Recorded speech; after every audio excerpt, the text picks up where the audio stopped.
You are listening to The Evidence Locker. Our cases have been researched using open source and archive materials. It deals with true crimes and real people. Each episode is produced with the utmost respect to the victims, their families, and loved ones. Warning: this episode deals with infant deaths and will not be suitable for all audiences. Listener discretion is advised. In the spring of 1935, Eva Nieforth of Nova Scotia was in love with a young man called Walter. When she found out she was pregnant, they had to keep it a secret, as it was still very much a scandal to have a baby out of wedlock in Canada in the 1930s. Unmarried and alone, Eva did not have many options. But she had heard about the Ideal Maternity Home in East Chester and decided to have her baby there. She arrived just before Christmas, and the home's owners, William and Lila Young, took her in. Eva had only been at home for a week or so when she contracted an abdominal infection. She was bedridden until the end of January when she went into labor.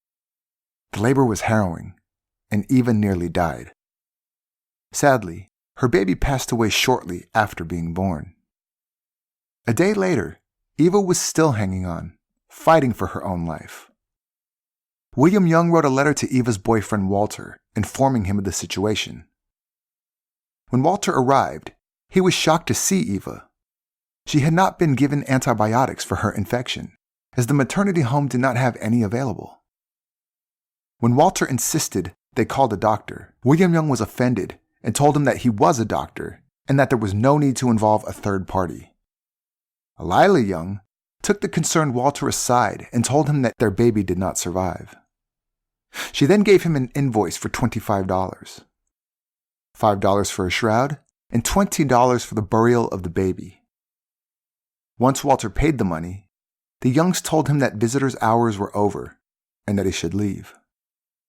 And then 2 days later, Eva Nieforth was dead. Eva was not the only person who had died at the hands of the Youngs.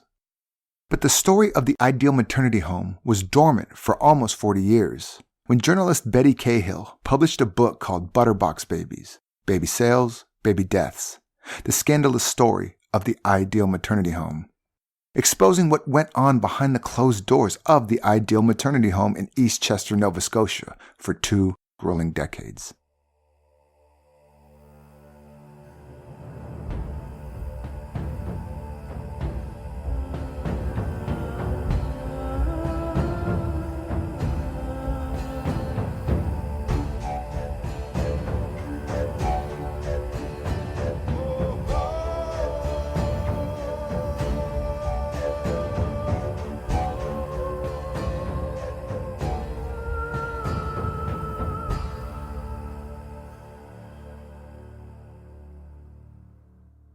Lila Gladys Coolin was born in Fox Point, Nova Scotia in 1899. Her parents, Salem and Bessie Coolin, were devout members of the Seventh-day Adventist Church. After high school, Lila became a teacher. She met 27-year-old William Peach Young when she was 26, and the couple forged a strong bond. William came from Oregon and lived in New Brunswick. He had aspirations to become a Seventh-day Adventist missionary and worked as an unordained priest. He graduated from the Medical Evangelists College in 1923. On his own steam, William embarked on an evangelical mission of sorts, caring for the sick and frail along the south coast of Nova Scotia, all the while spreading the gospel. William and Lila married in 1925. Soon after the wedding, Lila fell pregnant to the first of their 5 children. Lila trained as a midwife, and William studied chiropractics. The couple moved to Chicago in December 1927, where William was a licensed chiropractor. This was an interesting career choice at the time, as chiropractors were regarded as quacks by the American Medical Association. An article by J. Keith Simpson gives an idea of the challenges chiropractors faced in those days. In the first 30 years of the chiropractic profession's existence, there were more than 15,000 prosecutions, about 20% of which resulted in incarceration. On one occasion, there was a mass arrest of 100 chiropractors in New York City alone. Although chiropractic was a popular alternative medicine at the time, with many schools offering training, it was not without risk. The Youngs only stayed in Chicago for 2 months before moving to Nova Scotia. They did not have a lot of money, but were able to purchase a small home. The property was a 4-bedroom cottage in the picturesque fishing village of East Chester, south of Halifax. The Youngs had a vision. They wanted to open their home for people in need of medical care. So they started Life and Health Sanatorium with the slogan, "Where the sick get well."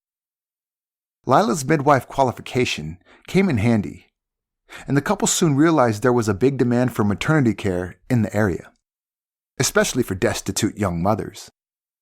There were absolutely no social support programs in place for unmarried mothers in Nova Scotia. This was a time when having children out of wedlock was still very much a social taboo. Even families would turn their backs on their unmarried pregnant daughters, who were kicked out of their homes to fend for themselves. As more and more unwed mothers came through the doors of the sanatorium, the Youngs decided to change the name of the facility to the Ideal Maternity Home and Sanatorium. They promised to be discreet and protect expectant mothers from societal judgment. The ad in one newspaper read, "Ideal Maternity Mother's Refuge, also Department for Girls. No publicity. Infants Home and Connection, Right for Literature, East Chester, Nova Scotia." Another ad was more elaborate. "Dame Gossip has sent many young lives to perdition after ruining them socially that might have been bright stars in society and a power in the world of usefulness had they been shielded from gossip when they made a mistake." The literature or brochures painted a picture of a safe and welcoming haven. Mothers were promised entertainment and recreation in modern facilities, while the babies would have a scientific start in life, with the Ideal Maternity Home offering a complete adoption service. William Young was the superintendent, and his wife Lila the director. The Youngs also performed abortions, which were illegal at the time. In Canada, before 1969, the maximum penalty for a doctor or anyone else who conducted an abortion was life imprisonment. This was obviously not an advertised service, but if expectant mothers chose to end their pregnancies, they had the option to do so at the Ideal Maternity Home. But for the main part, the home was a maternity business, and it didn't come cheap. The women had to pay between $100 to $500 to have the baby delivered and then stay a couple of days to recover. Expectant mothers were required to pay on arrival. Bear in mind the weekly wage for clerks at that time was $8. Domestic workers would get paid about $4, so many women couldn't pay for the services at the Ideal Maternity Home. The Youngs were also known to resort to blackmail and extortion of the women's families or boyfriends to make sure that they received their money. As a last resort, unwed mothers were given the opportunity to work as cleaners, cooks, or nannies in the home to pay off their debt in the form of voluntary enslavement. Many of the women had no other choice and remained hostage at the home for years. The Youngs ran their business in a way that is similar to modern-day budget airlines, where every add-on bears an additional cost. At the home, they charged $12 for diapers and baby care products, as well as $2 for babysitting per week during the time the mother was recovering from childbirth. If an infant were to pass away, the amount of $20 was charged for the funeral.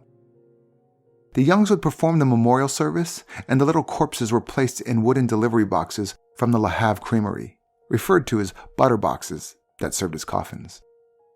They buried the bodies at the home, in the town cemetery, or on a piece of land owned by Lila's parents.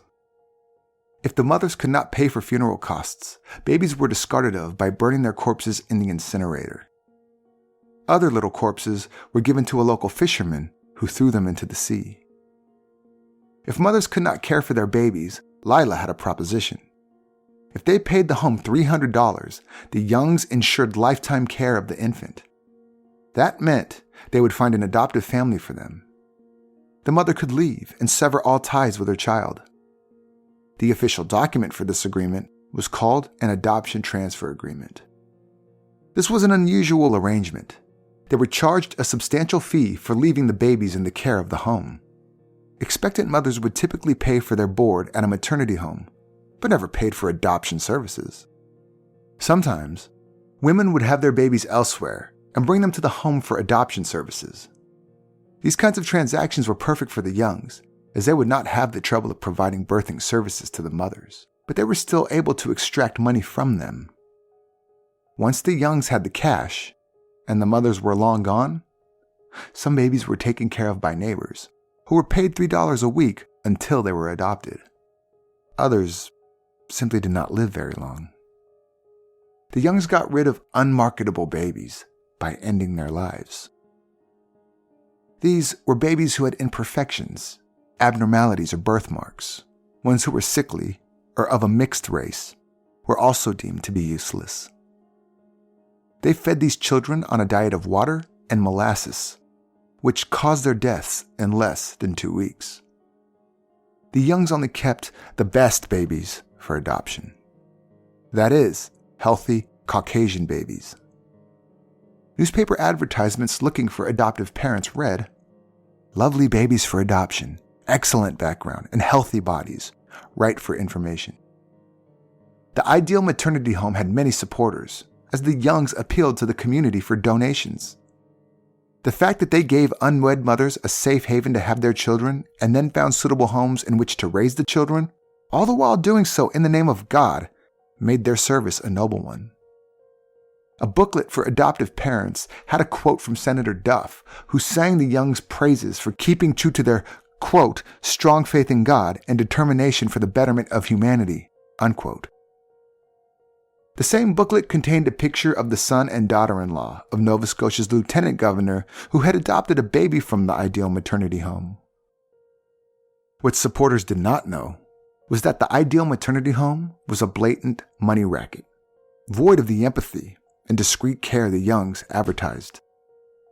They went to extremes to garner more business.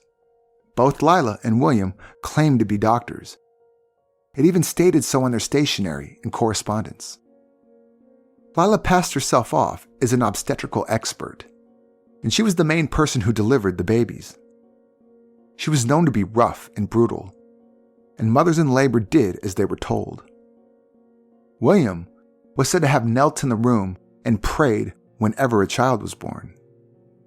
One mother, a woman called Violet Eisenhower, recalled her labor in the Ideal Maternity Home.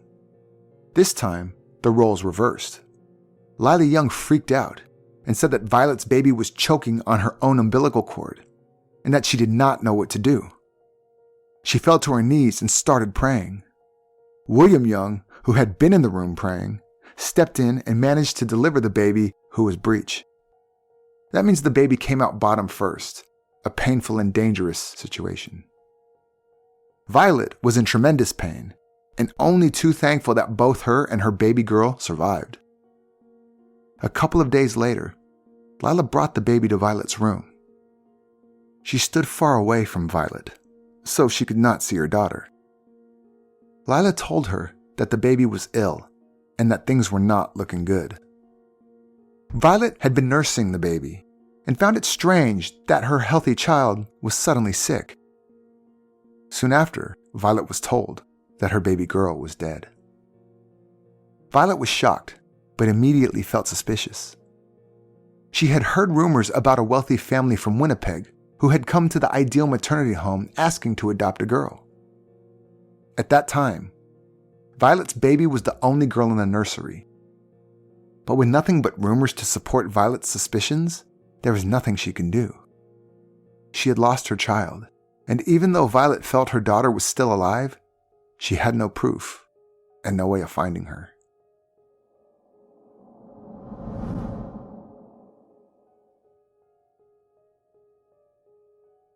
The average age of mothers who came to the home was 17. They were alone and often went there without their families knowing that they were ever pregnant. They were vulnerable and completely at the mercy of the Youngs. The sad part is, even with the brutality of the Youngs, the Ideal Maternity Home was still the best option for most of the women in trouble. Although medical care was questionable, it was available, and at least they had a place to stay and food to sustain them. On one occasion, Lila took one of the babies to a neighbor for care, as was the usual arrangement. The neighbor was immediately concerned about the child who looked limp and sickly. She called for a doctor who said that the baby was severely malnourished. Sadly, it was too late to intervene, and the infant passed away in less than a week. Between 1928 and 1935, 148 babies were born at the Ideal Maternity Home. In the early 1930s, infant mortality rate in Nova Scotia was 3.1%. The Ideal Home's mortality rate was 8.1%, and that is almost 3 times as high as the average of the province. What was going on inside this home? Dr. Frank Roy Davis from the Liberal Party came into office in 1933 and heard many rumors and suspicious theories about the baby deaths at the Ideal Maternity Home. He ordered sporadic investigations into reported incidents and became a nuisance for William and Lila. From that time on, the Youngs were under constant investigation. Provincial authorities had no legal right to search the premises, so their hands were tied. The Youngs were well aware of the shortcomings of Nova Scotia's social welfare system and took full advantage of it. Dr. Davis found a loophole in legislation and managed to force the Youngs to employ a registered nurse to ensure better care for mothers and their infants. The problem was, one nurse could not be on duty 24/7, and she was only exposed to a small part of the operation. The Youngs were not people who took intimidation well. They knew how to play the game, and they decided to fight back. They had many supporters who were prominent members of the community, politicians, academics, and other high society influencers. The Youngs fooled these people into believing that they ran a charitable service and welcomed donations. But there was another dimension to their influence in the community. Some people in power had used the services of the Ideal Maternity Home in delicate situations, like abortions from illicit affairs or confidential adoptions. The Youngs did not hesitate to remind them about that. The threat of exposing their secrets was always strongly implied. That would mean politicians turned a blind eye, and the Youngs were free to carry on. But that didn't mean that they were above the law. On March 4th, 1936, William and Lila were both charged with the manslaughter of 27-year-old Eva Nieforth and her newborn baby. They were accused of negligence, and it was proved that the conditions in the home were unsanitary. Dr. Ralph Smith, provincial pathologist, testified that he had performed post-mortem examinations on both Eva and her baby. He concluded that Eva had contracted peritonitis thanks to the use of unsterilized obstetric instruments. The infection had spread from her uterus to her perineum, causing abscesses that ruptured. Eva's death was slow and painful torture. As for her baby, the results were every bit as horrendous. Forceps had loosened the scalp and snapped the occipital bone. That is, the bone at the base of the skull through which the spinal cord passes. The Youngs were called to the stand and denied all charges. They were both so convincing, and they were acquitted. Although there was no justice for Eva Nieforth and her baby, the case did bring the Youngs onto the radar of the Royal Canadian Mounted Police, or RCMP. They made it a matter of priority to investigate all reported deaths at the home. What they did not know was the growing number of unreported infant deaths that occurred there. By the late 1930s, there were so many incriminating stories about the Youngs that they were kicked out from the Seventh-day Adventist Church. In 1940, the Maternity Boardinghouse Act came into effect in Nova Scotia. As the Ideal Maternity Home was the largest facility of its kind in the province, it was a clear message from law enforcement that they were on to the Youngs. It forced the home to keep records of patients' names, ages, and addresses, and make them available for review by the Director of Child Welfare. Routine inspections could be conducted without prior warning. All deaths had to be reported to the Director of Child Welfare within 24 hours. The Youngs were also prohibited from advertising adoption services, something that they openly ignored. Despite restrictions and the growing reputation of the home, business was booming.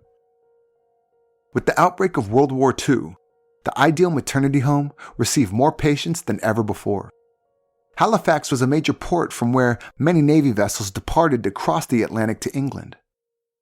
Sailors and soldiers sought out female company as soon as they hit dry land, and many women found themselves with unwanted pregnancies. The Ideal Maternity Home was the only facility in Nova Scotia where unmarried pregnant teens or young women could find refuge. And so the home expanded. William did most of the building work himself. In 1939, the Youngs paid off their mortgage because the money was flowing in. And what started as nothing more than a cottage had become a sprawling homestead with 54 rooms, 14 bathrooms, and many nurseries. At any given time, one could find anywhere between 75 to 125 babies at the home. Green, park-like gardens surrounded the home, and from the outside in, it looked like a thriving and happy organization. By 1943, the home had no less than 70 servants, all mothers who worked for free in order to pay off their debt to the Youngs. The largest source of the home's income came from adoptive parents. Many of their clients were well-to-do couples who could not adopt legally, as they were too young or state laws prohibited them from adopting. Couples who were informed about the possibility of adoption visited the Ideal Maternity Home and were taken to one of the nurseries where they were presented with rows and rows of bassinets. The selection of babies on display all suited the requirements of the prospective adoptive parents. Sometimes twins were randomly matched if the client said that they wanted twins. The geographic location of the Ideal Maternity Home was also beneficial. People from New York and New Jersey visited the coastline as a popular holiday spot. Childless Jewish couples, frustrated at the adoption waiting periods back home, would pretend to visit the area for a holiday, but actually came to adopt a baby. Adoption across religious lines were not permitted in the U.S., and there was a severe shortage of Jewish babies at the time. The Youngs would simply fabricate a suitable backstory for each baby to tailor-fit prospective parents' needs. If they wanted a Jewish baby, the Youngs would say that the mother was Jewish. One adoptee said that her adoptive mother told her they chose her because she was the only baby with dark hair, like both her parents. Soon after she arrived in her new home, her new mom realized that she was sick and took her to a pediatrician. She was diagnosed with pneumonia, a condition that was clearly not treated at the Ideal Maternity Home. If her adopted parents did not choose her that day, chances are she would have been one of the countless babies who died in the care of the Youngs. Adoptive parents paid handsome sums of money that was said to be donations or contributions to the home. The Youngs charged anywhere between $1,000 to $10,000 per child. The price was set once they had an idea of what prospective parents were prepared to pay. William Young banked $3.5 million from adoptions alone in the space of 10 years, between 1937 and 1947. The Youngs were keen and eager to deliver babies and then sell them. They did not care too much about the families who adopted them. As long as they had the financial means, they were good to go. There was also no follow-up or inspection done to ensure that the children were in safe and happy homes. As soon as the transaction was completed, the Youngs washed their hands of the babies. In August 1945, public health officials finally went to the Ideal Maternity Home to investigate, after years of receiving complaints about conditions. They could not believe what they saw. It was disgusting. Bedding was filthy. Each room was overcrowded with flies swarming around small infants. There was even a note about vermin infestation in the report. The children were in such bad shape, most of them weighing in at 50% of the expected weight for babies of similar ages. They had soiled diapers, and puddles of vomit were found in many of the shared cots. Of course, these were the conditions in the majority of the nurseries.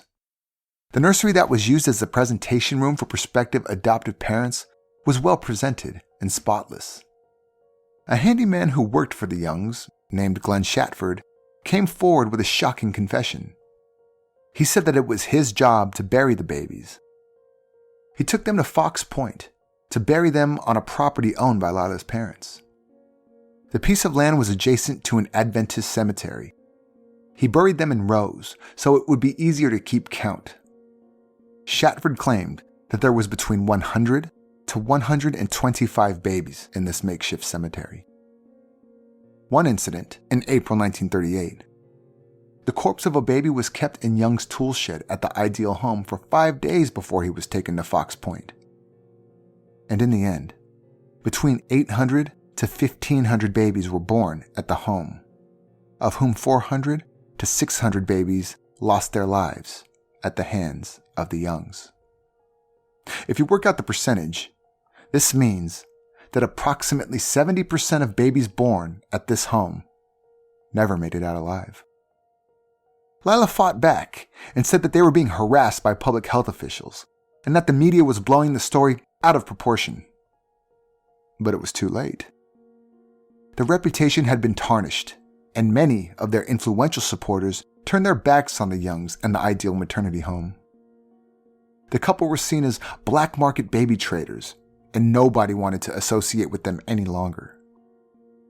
The home was ordered to shut its doors in November 1945, or rather, their license was revoked. But that didn't bother the Youngs one bit. They simply carried on, welcoming more unsuspecting young mothers-to-be with nowhere else to go but into their care. License or no license. Then an investigation came, this time from U.S. Immigration. A whole new side of the business was revealed to authorities. It came out that Lila had smuggled black market babies across the border into the United States. What many of these adoptive parents didn't know was that siblings were separated, even twins. Sometimes infants were taken when the mothers were asleep. The mother was told the child passed away in the night, and with no support or resources, there was not much the unwed young mothers could do.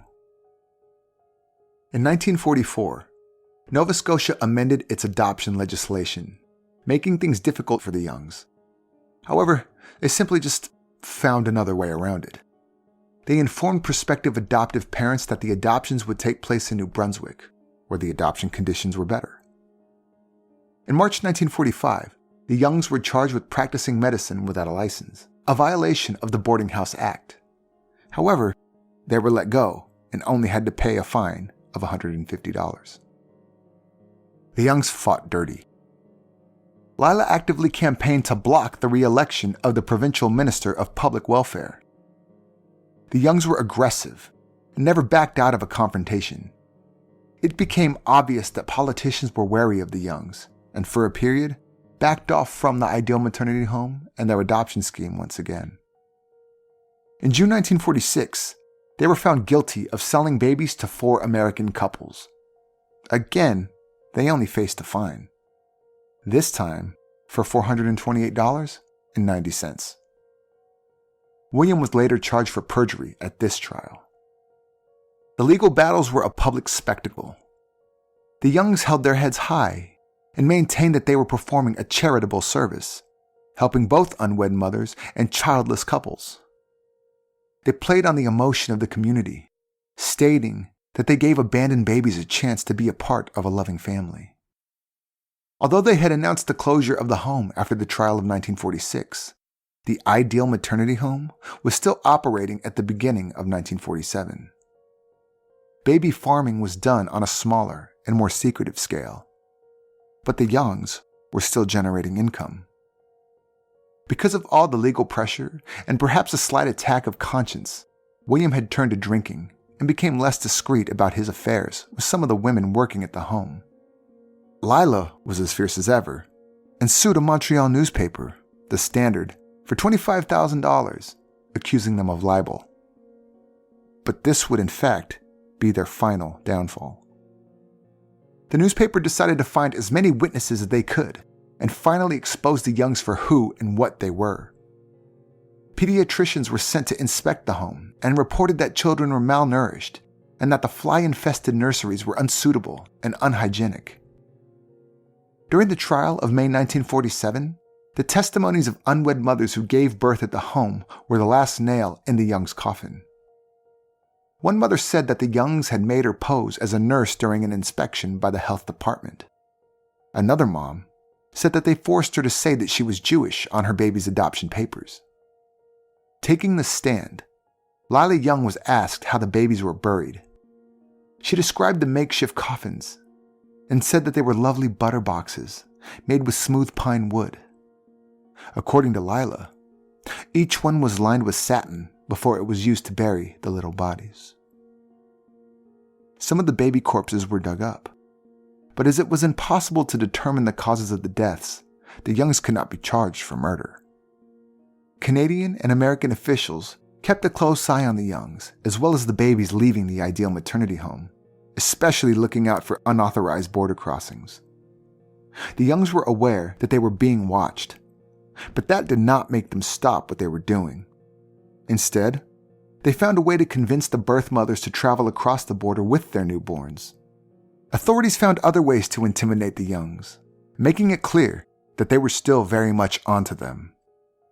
And after more fines and more charges, the Youngs had no choice but to admit defeat. They announced that they were planning on closing down the maternity home and opening a hotel. After all legal costs and fines were settled, the Youngs were in dire straits. The wealth they had accumulated over the years was all gone, and they were up to their elbows in debt. When they left East Chester, they were in the same desperate financial position as the one they found themselves in when they arrived there some 30 years before. They sold the property and moved to Quebec. The whole family split up. 2 of their grown children decided to stay in Nova Scotia. Another 2 moved to Sudbury, Ontario, and 1 left for America. The atrocities the Youngs' children witnessed growing up is not very clear. But they must have been scarred by a lifetime of growing up in an overcrowded home with little time for love or sympathy, as one pregnant lady after the other rolled into the home. In 1962, the new owners of the home in East Chester were in the process of renovating when a fire broke out which destroyed the building. Many people felt that it was for the best, perhaps. The building was no longer there to remind people about the horrors that occurred behind those closed doors for so many years. In that same year, William Young died of cancer. In 1967, Lila moved back to Nova Scotia, and 2 years later, when she was 70, died of leukemia. She was buried in the Adventist cemetery next to her family's property, where countless Butterbox babies had been buried. An organization has been formed called Survivors of the Ideal Maternity Home, which helps people who were born in the home and adopted to find their birth mothers and/or siblings. Survivors live far and wide, some as far as Europe. The group arranges support groups and meetups in order to help survivors locate their lost families. Even if they are not able to establish communication with their blood relatives, the group of survivors feel that they have a bond. They feel lucky that they were chosen by adoptive parents, many of them believing that adoption saved their lives. A website called idealmaternityhomesurvivors.com is dedicated to reuniting a generation of stolen babies with their birth families. Although they have had some success, there are still mothers out there searching for their lost children, as well as people seeking their birth mothers. To date, almost 100 survivors have reconnected with their families. Sometimes it was too late, as their mothers had already passed away. Sometimes the birth mothers did not want to meet. The website gives a brief description of the reunions. One example is that of Greg Haynes, born on the 16th of November, 1942. This is Greg's story, quoted directly from the website. Greg has been reunited with his birth mother and is searching for information about his birth father. Greg's mother may have been married to his father at the time of his birth. His father was Jewish, and owing to the strong anti-Jewish feeling on the part of his mother's father, she had to dissolve the marriage and perhaps get rid of the unwanted result of that union. Greg was adopted by a Jewish family from New York and raised there. Greg still lives in New York. Another story with a happy ending is that of Janet Marie Hatt, known as Barbara Potter, who was born in February 1942. Her birth mother, Madeline Hatt, had placed a birthday message in the Halifax Daily News on her 51st birthday in 1993. When Barbara read the message, she immediately knew it was meant for her. The mother and daughter had the chance to be a part of each other's lives for 22 years before Barbara's death in 2015. It is a tough task tracking down family members. All records of the Ideal Maternity Home have been destroyed. However, a guest house across the road kept all their guest registration records. Some survivors were able to confirm that their adoptive parents had stayed at the guest house around the time of their births. In 1997, during Nova Scotia Labor Day weekend, a monument was unveiled. Survivors wore white ribbons to honor the victims of the Ideal Maternity Home. They attended a touching memorial service for the ones who were not as lucky as them. And the crowd was Violet Eisenhower. When she heard about the extent of William and Lila Young's actions, how many babies were taken from their mothers, she felt vindicated in her belief that her daughter never died back in 1940. She had her baby's remains excavated and requested DNA tests. The tests were inconclusive. And for Violet, that means that there is still a chance that she may reunite with her daughter one day.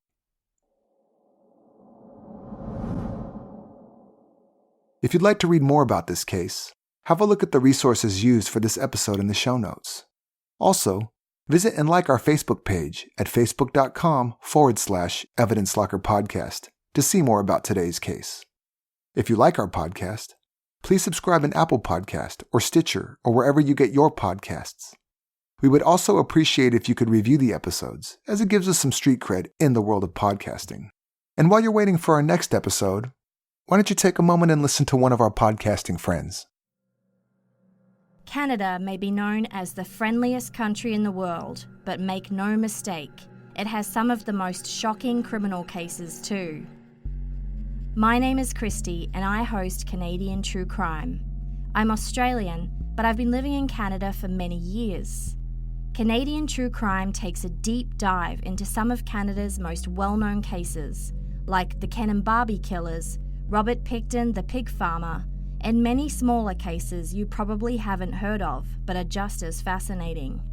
If you're looking for the facts of the case told in a narrative storytelling format with ambient music, you can find me on your favorite podcast app or social media, just by searching for Canadian True Crime. This was The Evidence Locker. Thank you for listening.